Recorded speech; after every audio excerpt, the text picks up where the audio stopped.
If you want peace, prepare for war. The Pentagon is working on scenarios in case of a surprise attack. This was stated by U.S. Army Lieutenant General Mark Clingan during his speech at the American Strategic Center Atlantic Council. According to him, a potential military conflict may not start according to the usual scenario. It can be an attack in space, a cyber or electronic attack.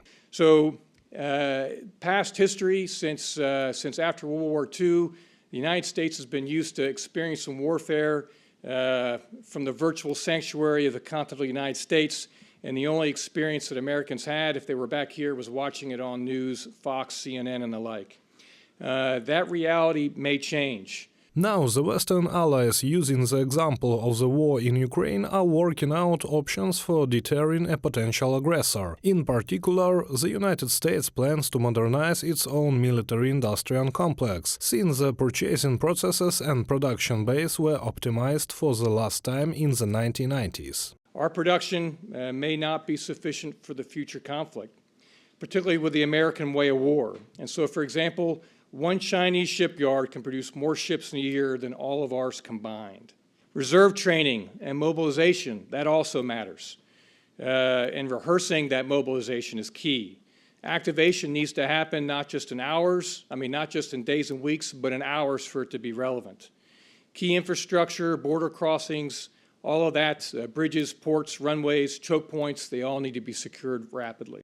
In addition, following the example of Ukraine, the United States for the first time began to use drones in basic infantry training. So now in our basic infantry training, we are actually using drones to walk on indirect fire from our machine guns and automatic grenade launchers, something which seems very basic and rudimentary, but until a few months ago, we had never done before.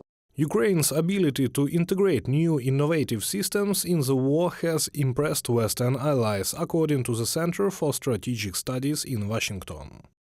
Russians struck first with cyber and took down Viasat, and so that kind of crippled the Ukrainian command and control at the beginning. But they quickly absorbed Starlink and established an entirely new network for command and control. Russians developing countermeasures, as always in warfare, to Starlink, but then the Ukrainians developed countermeasures, and we'll continue to see that.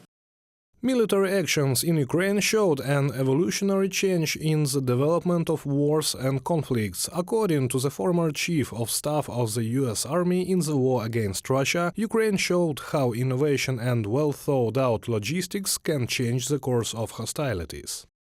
So we have a David and Goliath type scenario. We have a David, the Ukrainian army, who is relatively newly organized, trained and equipped, but maybe more importantly, they are very well led and they have an excellent culture of innovation and initiative. And you contrast that against Goliath, the Russian army, which arguably has been adequately equipped, yet they are very poorly organized, very poorly manned, and they have inept leadership at echelon. Washington is studying the experience of the Russian-Ukrainian war. Based on it, the Pentagon develops strategies to deter a potential aggressor. For example, the U.S. Center for Strategic Studies suggests that possible military operations in the Pacific region may take place not so much on land as at sea and in the air. Each such scenario is now being worked out in the U.S. Army. Reported by Serhiy Kulyas, Христина Домбровська, UATV News.